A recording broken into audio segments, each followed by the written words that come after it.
Hey y'all, how's it going today? Hope your day is going well. I am doing a review of Insecure Season 3, Episode 6, Ready Like. Now, it was a lot that came about in this episode. It was a lot of secrets that have been revealed, some issues, deep feelings and stuff, and it comes forefront. New emotions and new stuff like that. Some everyday issues that people go through about dating and about relationships, about friendships. It was a lot that happening, and remember it started off when the last off ended, where Issa saw Lawrence at the store, and they just stared at each other. So they started off staring at each other. So she broke the ice and was like, "Oh, how you been?" And they had a flashback of a lot of things he be doing. He been fucking up the store, doing the business, doing a good job at the job, but he just was having sex with random ass females, doing all this. Maybe he not be protected himself, not all the time. And then he went to the doctor. She gave him like a little, like a box or something. I don't know what that was, but she gave him something. She said, "Make sure you protect yourself." So I guess right there it's like a foreshadow that he got a STD, or he caught something that is treatable, is curable. Come to find out, he got chlamydia. So, well, he had chlamydia. It's gone now, but at the time when you get treated, when he was that flashback, that's what he had. So he had to call all his partners that he had slept with and tell them they need to get tested and stuff like that. So I guess it's like he won't have those people anymore, because it's like, damn, we fucking now, you gave me something. But at least he be honest and tell everybody, because that's what you usually supposed to do. If you got exposed to STDs, you're supposed to let all your partners know so they can get tested. But it was funny that he called one person and he said, "Well, I think you need to get checked out." She said, "Wow, we never fucked." He said, "Oh, wow, you said for so many damn people you can't even get tracked who you fuck." I said, "Oh, Lawrence." I said, "Oh, you can't be a player." So like that. So that was funny. Right, so then he lied, and it went flash forward back to the present, and he lied and said that nothing was going on. I said, "Yeah, you had a lot going on, but you don't want to tell her that you've been hoeing around, fucking everybody after this breakup, and whether he over Issa or not, he just can't get over her, because later on, yeah, I'll go back to that." All right, so next we get Issa at the place to get permits and get paperwork for the block party, because I guess when you do a block party, you just gotta get permit, you gotta get security, you gotta get a lot of things that going on with the permit. If you go get music, you gotta find stuff in venues for do the black party. So I guess it was asked how much she needed. I think it was money or something, 7,000. It was something she said how much she needed. I don't know if the 7-8 number came from, because I didn't hear clearly what exactly the lady is asking her. But she did ask her, is it gonna be a profit or non-profit? Because there's different forms for everyone. Because if you're gonna make a profit block party, it's one form for that. If you're gonna make a non-profit, it's one form for that. And she said, "I don't know, just give me both."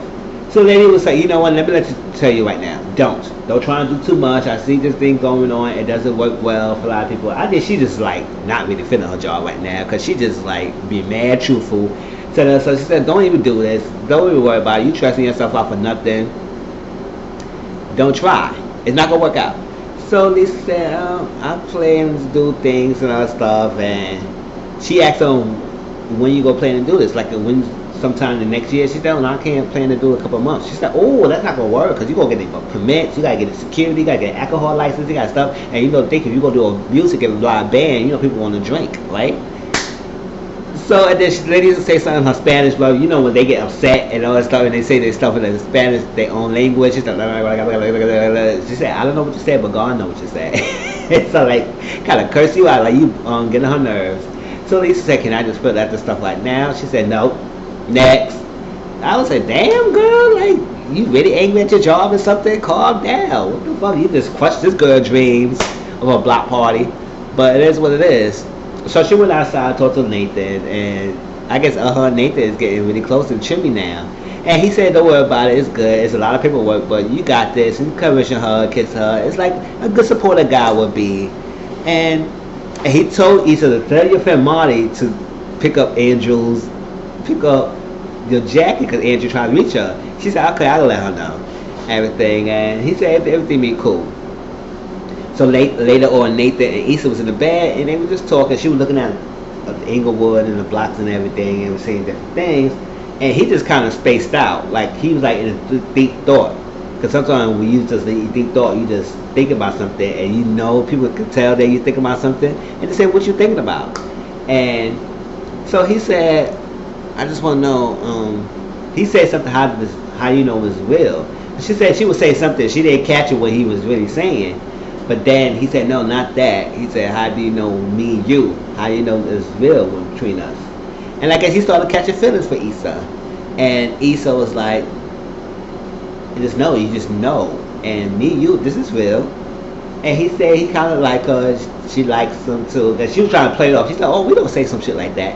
I said, "Girl, stop getting your feelings, girl. You like this guy. Sure, you gonna end up losing him. He's a cute looking guy, good looking guy. It seems like he's good for you, whatever." And they kissed, and they guess they had a little sex and all that stuff. And I guess she kind of feeling him and said, "They like each other. Let us see how this goes." All right. And then later on, like she was at her property still. She was like cleaning some dog shit because this guy was walking by. She said, "When you go to pick up at your dog?" He said, "I got no dog," and the dog started barking. And she was looking, and he was looking. I said, "Oh my gosh, they really try to make it like it's a ghetto ass motherfucking area." I mean, it is what it is. So she was cleaning, that she was getting a call. She got a call about assault in her car vehicle, and she needs her to call her back to get information.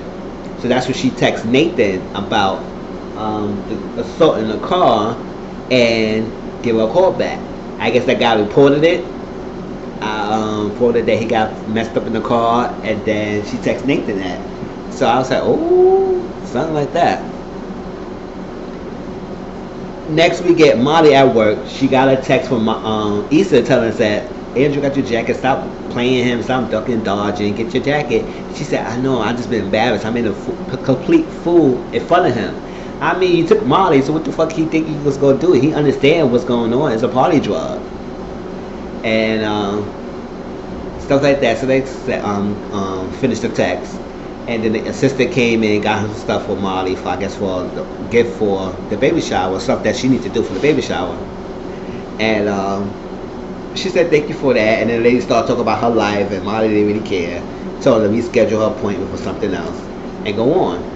So she later on met up with Andrew, and Andrew was a nice looking guy, a nice looking Asian guy, and then he gave her a jacket, and he said, "Good, thank you for holding on to me, and sorry about trying to dodge you." He said, "Don't worry about it, the next couple of days I would have settled her anyway." It just made a little like joke, and she kept leaving. He kept stopping her and said, he was saying something and kept small talking. She kept leaving, so she kept trying to dodge her, like she was trying to give him any time to play. And he said, "Do you hear about this place?" And she said, "No." He said, "Can I take you there tomorrow? How tomorrow night sign feels for you?" And she said, "I don't know. I've got a busy schedule." That's his classic sign that she was not feeling him like that. Classic busy schedule. I will let you know. He said, "Okay, let me know." I said, "Molly, if you don't stop it and try going on a date, he's not act like to be like his acting to be his wife or something. He just acting going on a date. Learn and live a little bit. Go out on a date, girl." Sure. So later on, she was talking to her friends. What was it? No, before I go there, Lawrence and his two boys, Derek and Chad. You know, Chad cheated on his ex-fiance because I guess that one part of the flashback Lawrence had when the two strippers he was dancing on Chad, I guess it was a bachelor party, and his fiance found out, and she called off the gate, she called off the wedding, and just dumped him.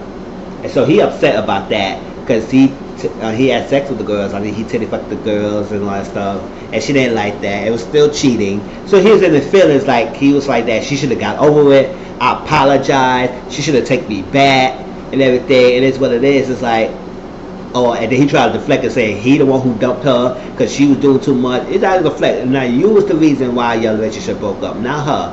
So now you're trying to deflect and say that it's her reason why the relationship ended. No, it's you the reason why the relationship ended. So I was like, oh, this motherfucker got him some nerves to say all that shit. But he's a classic guy. He cheated. He expected the girls to take him back because he's a man. He cheated, and I apologize. Take me back. Fuck out of here. Don't break up the relationship. So Lawrence was not feeling that. Devin was not feeling that because Then Derek came, and he happy he'll be a father and all that craziness.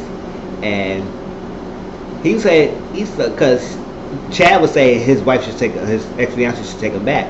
So Derek asked Lawrence, "Will you ever take Issa back?" He said, "Hell no." He said that quick. He said, "No, I'm not taking her back." He said, "I just can't get over what she did. I was gonna think of her as a cheater, which exactly did. She did cheat on the relationship. So if some people, one time is enough. You get out the relationship."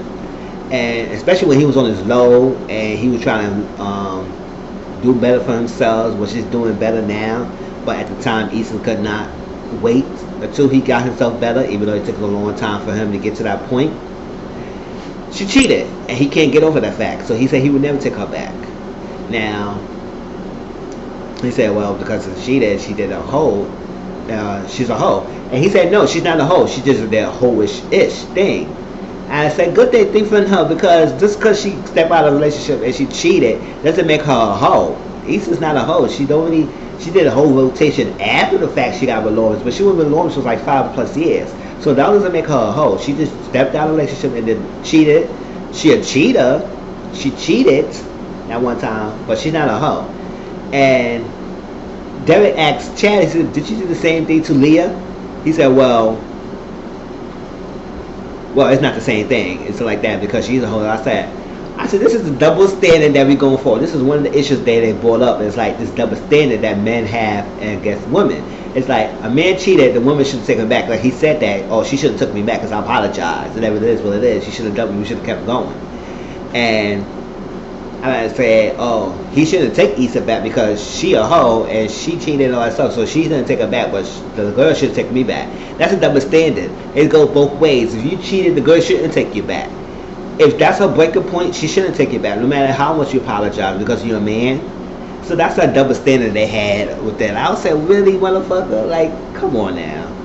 You own your feelings. That's because you cute and all, it doesn't make anything. It's like you cheated, you got caught, she dumped you, and now you're in your feelings because she take you back. But you want to call Issa a hoe because she didn't know your boy. I said, no, she's not a hoe. She just did a hoish thing. That's all. So that was that. I ain't like that double standard. Right, so then we get Kelly, Issa, and Molly was talking. Molly was preparing something for the baby shower. I guess a bunch of diapers wrapped up, and it was kind of slanted, not straight. And Kelly was looking at some cupcakes and stuff in a book, and Issa was talking. And Molly was brought up the idea that Andrew asked her a date, and Kelly Kelly said something. She said, "Who is that? That's the black or the Asian guy?" She said, "Asian guy." I said, "Oh, cause the black guy I fuck." Hit him a lot of times. I said, yeah, we know that. You say he was gonna fuck at the party, so what's the point? And then you got the Molly. Of course, you did something with the boy. So Molly's whole thing is that, which is no wrong. You got your preferences, but I'm an avid believer that dating outside of race. You can date outside of race. You can date within your race. I believe love is love. If you find somebody who's not in the same race as you and they make you happy and they make you lovable, they do everything that you want as a relationship, go for it. Like, why you block your blessings because they're not black? Understand some people in the same racial group will have understanding of the same issues that have been growing up and they understand each other, but doesn't mean you can't understand somebody else in another race. You will learn things. Like, I did a paper when I was in college about interracial marriage and interracial dating and how positive it could be over in relationships and how well it could be great having multicultural family and all that stuff they're learning. And it's a positive influences on people in the marriages, just as outweigh the negative. And Molly cases that, I'm knocking that he might be a bad guy, good guy or not, and just that he's not black. So I'll just want to only date my black race. So I say it doesn't matter. Whatever it is, you want to date your own black people, it's fine, Molly. Nobody knocking you out.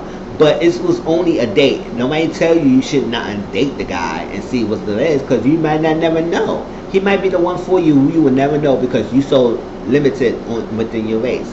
If that's what you want to stay within your race, it's all power to you. Just stay within your race. But if you want to break this mold and you want to go out there, you want to expand yourself and expand horizon, it's okay to date outside your race. It's only dating. Nobody asks you to move in with the person. Nobody asks you to marry him. All that stuff. Just go out and see how it is. If you don't like it, you don't like it. So But because he's Asian and he's not black, she didn't want to deal with that. So that was another issue that a lot of people go through, because some people always want to stick on the race. And some cultural families believe that you should only date within your race. You go outside your race, they will just own you and stuff like that. There are families like that. It's like, no, you're supposed to date a black man. You're supposed to date a Latino man. You're supposed to only date an Asian man or Asian woman or all that stuff. You cannot, you're an Asian woman. You should not be black and bringing a white man in my house. You can't be bringing a black man in my house. You should only date an Asian man. Or just like a black people family. They say, oh, what you doing with this white bitch? Or what are you doing? It's like, it's a lot. So interracial marriage and interracial dating is not that a negative connotation that everybody making it seem, because it could be a helpful, positive impact. It could be great. Just give it a try. If you want to stay with your race, you all power to it. But don't block your blessings of just going out on dates or something like that. Just open your horizon. If you don't want to open your horizon, that's fine too. That's what you got to do. But you got to put yourself out there. If you just want to date within your race, go out with other dates with other people. But Molly has this mold and how she feels things should be, and she don't like to break that mold. That's what hurts her. So Kelly saw this little cupcakes, and she saw that thing. Alright, so Issa told them that she feeling Nathan and she likes some man, and they said, oh man. She said, oh yeah, I kind of feeling him. It's like, it's good, I'm happy and everything. And he said, oh, good, we happy for you, good, if you like it, you love it. And she said she was having a block party, a party. She said, also we're gonna call it a musical. She called a musical, what's it called? Musical Inc. But they're gonna say to send a C to a Q because we could do it quick. And they all bust out laughing. I guess Nathan didn't like the name too, because she texted Nathan right away. She said, oh yeah, we did change his name. Lawyer Inc. was not good. And they just bust out laughing. So now we get to the baby shower. Alright, so Bonnie and Issa went to a baby shower together. Came in and they realized they was there early to try to help Tiffany out for our baby shower. Seemed like somebody named Blair and everybody else, the crazy crew that she called, was really there and to help her with the shower, complaining and stuff. So she said, we came in early just to help you, so what we need to do? She said, they got it okay. She said, okay, we can help you. She said, well, get the chairs, you can help with the chairs and stuff like that. Alright, so that was all that. Lawrence was at the party. Dro was there. I was like, oh snap. So Lawrence came, gave Derek the gifts and everything. Dro came. He said, I heard you got something. He said, cool. They went to talk. So Issa, Molly was outside talking.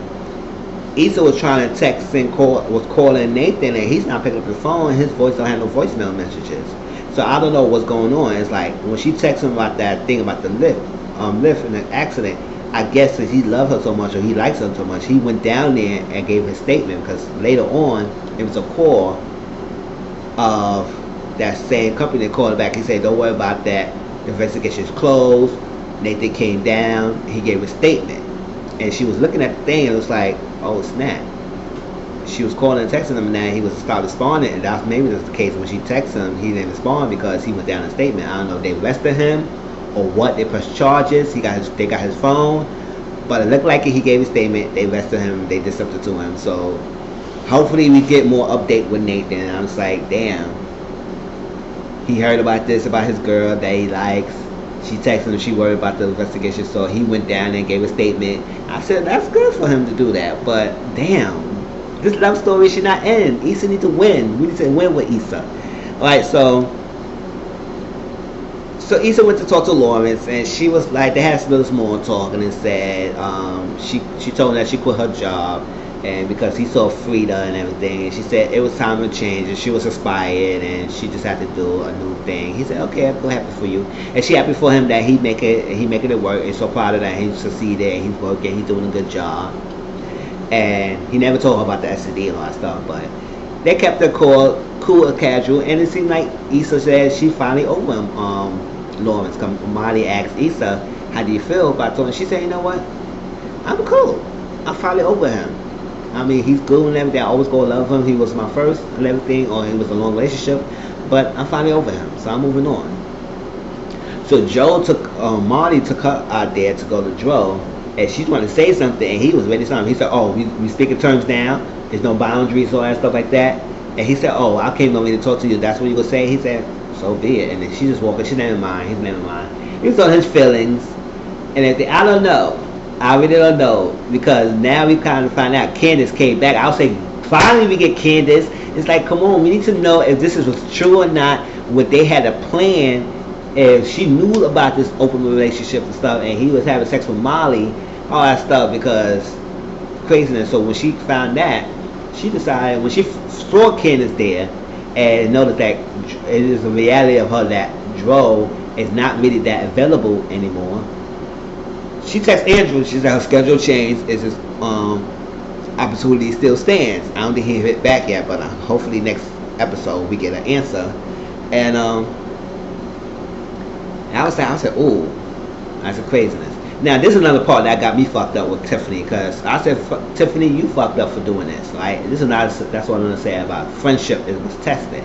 So Kelly came in, right? Kelly came in with cupcakes. She worked her ass off the cupcakes. It looked like it was nice design cupcakes. She came in, this and that, and I guess everybody was snobby at her. She said, "What? My cupcakes go on the table? What's going on? My cupcakes need to go on the table." And she said, "No, there's only room for one thing. It could put it in the backup." And another girl said, "Oh, this is a backup cupcakes." And Kelly was all pissed off and walked out. And Tiffany, I think it was Tiffany's there. She said, Kelly was pissed off and walked out. She said, "Oh my gosh, you good, Miss Amanda, because y'all got each other. I have Kelly, and I lose my best friend because the baby don't like me. Why the baby hate me? All that stuff. The baby hate me." She said, "Oh, the baby don't hate me." She said, "Yes, it is. The baby don't like me." And it wasn't about the baby. She mostly upset about Tiffany. So because she said she losing her best friend, and Tiffany's getting pregnant and baby, and she getting pushed aside. And so when Tiffany came out, Kelly said, "Why we wasn't part of your crazy crew?" And she said, "Hold up.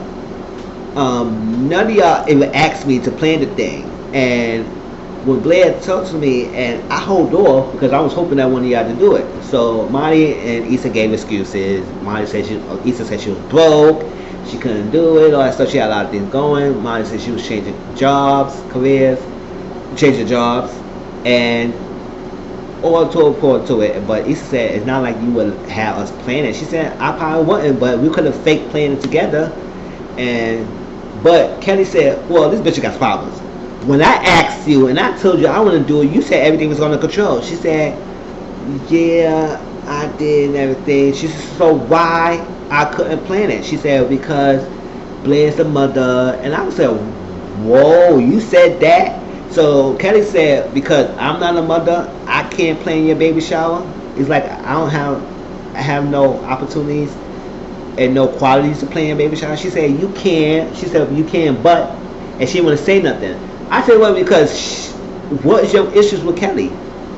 Yes, Kelly is loud. She's out there. She's adventurous, but she has your back, and she was always there for you, Tiffany. For you to push to the side and say, "Oh, because Blair is a mother, she could plan your baby shower, and Kelly can't play your baby shower," and that was your best friend. That's fucked up. Because I know personally a couple best friends that broke up relationship because one best friend got bigger than better, thought she was the shit, and when she came to a marriage and wedding and stuff like that, shut her other best friend out because they had the plan to be there for each other. They even asked her to be in the wedding. They even asked her to be a part of the wedding, and it caused friction in the relationship, and they started not speaking anymore. And it sucks that they've been best friends, and this has to happen. So I don't want to see Kelly and Tiffany relationship broken because Tiffany is in this newfound diva-ish, because it was a pain in the wall with all her things on baby bump. They were taking different pictures of celebrity stars and stuff. That's just nice. It's her first child, and she just hope her best friend's there. But when Kelly wanted to do that, you shutting her out because she's not a mother. So don't get mad. I understand Molly and Issa, but Kelly said she wanted to plan your baby shower, but you didn't want to do it because she's not a mother. I said that's fucked up. That was wrong for you and Tiffany to say that, and that's stupid. That's crazy. I feel Kelly. So Kelly left out. She was not part of it because she said, like, what's the point? Would I be here? She left the party early. Tiffany asked Molly and Issa because they was cleaning her dishes with Kelly, and Kelly said she left out. She had to go to work. They was like covering and lying, but they said she left. And they said, "Oh, Molly, why you didn't tell me Candace is here? Why you didn't tell me she pregnant? And then Molly was like, what? I didn't know. Issa didn't know either. She's like that. Because I know Issa wouldn't have told Molly. And she knew about it. But Candace is pregnant. She said, guess what? She told me in my mom baby shower. So who shine still know what shine? I said, oh, snap.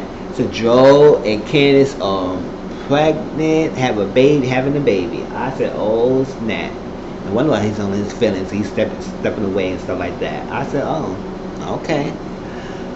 But that was the episode. It was a good episode. It was a lot, like I said, it was a lot of things that was talked upon in this episode. They got people thinking about love, about relationship, about encouragement, about friendships, about the double standards, about relationships.